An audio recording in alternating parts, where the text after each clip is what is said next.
జూబ్లీహిల్స్ ఉప ఎన్నికల్లో కాంగ్రెస్ ప్రభుత్వం రోజు రోజుకు దిగజారుతుందన్నారు మాజీ మంత్రి నిరంజన్ రెడ్డి. కాంగ్రెస్ పార్టీది ప్రజల పాలన కాదు, ప్రజా విధ్వంస పాలన అని మండిపడ్డారు. రహమత్ నగర్ అమర్టీ పాయింట్లో మాట ముచ్చట కార్యక్రమంలో పాల్గొన్న నిరంజన్ రెడ్డి మైనారిటీలను మభ్యపెట్టడానికే అజారుద్దీన్కు మంత్రి పదవి కట్టబెట్టారని ఆరోపించారు.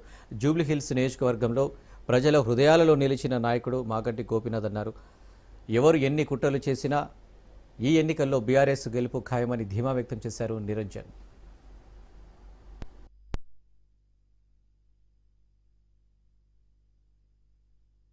ప్రచారంలో భాగంగా గత 10-12 రోజులుగా మేము వనపర్తి నియోజకవర్గానికి సంబంధించినటువంటి మా పార్టీ శ్రేణులు, నేను, నాతో పాటు మా నాయకులు ఈ రహమత్ నగర్లో ఉండేటువంటి ఒక 10 బూతుల ఏరియాలో ఈ ప్రచారంలో భాగస్వాములమైనాము.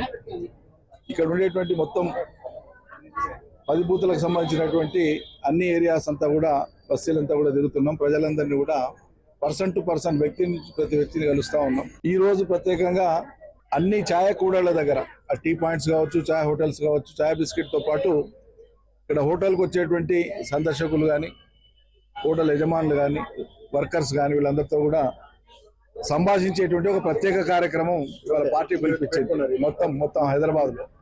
సో అందులో భాగంగా ఈ టీ పాయింట్కి వచ్చినాం. మేము టీ యజమానితోనే మాట్లాడినాము. వాజిద్ ఆయన పేరు.